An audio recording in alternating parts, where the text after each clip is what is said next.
ناظرین گرامی، آپ جانتے ہیں کہ دو موضوعات ہمارے پروگرام کا میں ہوا کرتے ہیں۔ ایک موضوع جو ہے وہ خالصتاً دینی حوالے سے ہوتا ہے اور دین اسلام کے جو مختلف محاسن ہیں، جو مختلف پہلو ہیں، اس پر ہم بات کرتے ہیں، اور ایک موضوع جو ہے وہ سماجی حوالے سے ہوتا ہے۔ یہ الگ بات ہے کہ جتنے بھی سماجی موضوعات ہم نے ڈسکس کیے، وہ سماجی موضوعات جو پوری دنیا کے زیر بحث رہتے ہیں، زیر مطالعہ رہتے ہیں، زیر توجہ رہتے ہیں۔ یہ الگ بات ہے کہ وہ تمام سماجی موضوعات ایسے ہیں جن کو اسلام بھی ہمیشہ ایڈریس کرتا رہا ہے، اور اسی لیے اسلام کو، اس دین کو ہم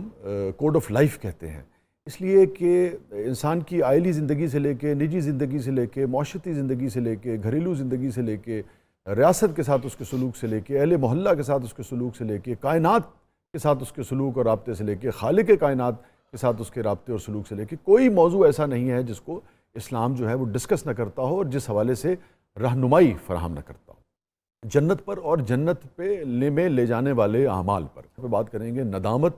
اور توبہ پر۔ اور جیسا کہ میں نے آپ کو بتایا کہ بظاہر یہ سماجی موضوع ہے، مگر یہ عین دین کا موضوع رہا ہے اور اس پر بے پناہ آپ کو ہدایت جو ہے وہ ملتی ہے، بے پناہ رہنمائی جو ہے وہ ملتی ہے۔ تو جنت کے حوالے سے میں کچھ چیزیں ایک بات آپ کے ساتھ ڈسکس کر لوں، پھر توبہ کے حوالے سے، جب باب توبہ جہاں جہاں آپ کو ملتا ہے حدیث کی کتابوں میں، تو ایک واقعہ میں، ایک حدیث آپ کے ساتھ شیئر کروں گا جو بہت ہی، یعنی کہ میں جب اس کو پڑھتا ہوں آپ سمجھیے ایسا لگتا ہے کہ دل جو ہے وہ ایک رقت کی کیفیت جو ہے وہ آپ پر طاری ہو جاتی ہے۔ جہاں تک جنت اور جنت میں لے جانے والے اعمال کا معاملہ ہے، تو آقائے دو جہاں سرکار دو عالم صلی اللہ علیہ وآلہ وسلم نے ایک بار ارشاد فرمایا، باری تعالیٰ نے کہا کہ جنت کو میں نے ایسا بنایا ہے جو نہ کسی آنکھ نے دیکھا، نہ کسی کان نے اس کے بارے میں سنا، نہ کسی دل نے اس کے بارے میں یہ خیال کیا یا تصور کیا کہ وہ کیسی ہوگی۔ میں اس حدیث کو شامل کرنے کا مطلب یہ ہے کہ جو کچھ ہمیں پتہ ہے، اس کا مطلب ہے وہ کچھ بھی ہمیں نہیں پتہ ہے۔ بہت کچھ جاننے کے باوجود بھی ہم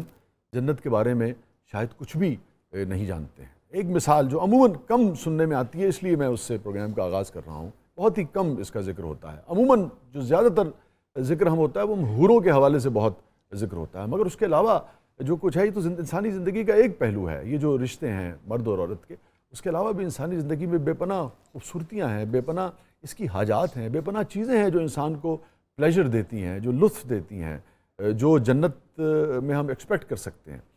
ایک جگہ ارشاد فرمایا عقائد و جہاں سرکار دو عالم صلی اللہ علیہ وسلم نے کہ جنت میں ایک ایسا درخت ہوگا جس کا سائز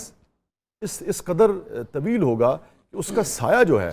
اس کے سائے کی جو مقدار ہے اور اس کے سائے کی طوالت کا یہ عالم ہوگا کہ سوار اگر آپ 100 سال تک سفر کرتے رہیں تو اس سائے سے باہر نہیں نکل سکیں گے۔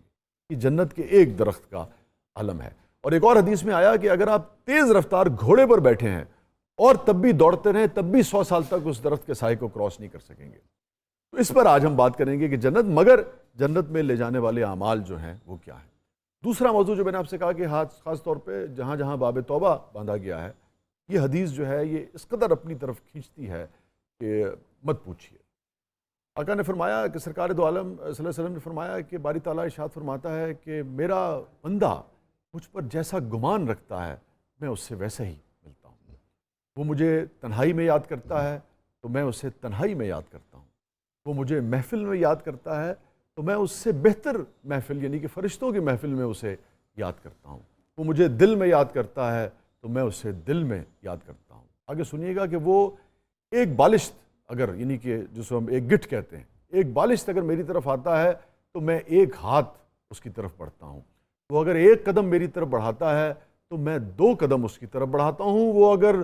چل کر آتا ہے تو میں دوڑ کر جاتا ہوں۔ یہ عالم ہے ندامت اور توبہ کے حوالے سے۔ تو جب چاہے انسان جو ہے وہ اس کی طرف رجوع کر لے، کیونکہ آپ جب اس کی طرف جائیں گے تو وہ دوڑ کر آپ کی طرف آئے گا۔ یہ ہے اللہ کی رحمت۔ اور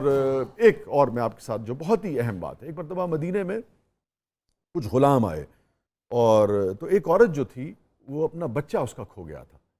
تو سرکار دو عالم صلی اللہ علیہ وسلم نے دیکھا کہ جب آقا نے دیکھا کہ جب وہ اس عورت کو بچہ ملا ہے اپنے قیدیوں میں،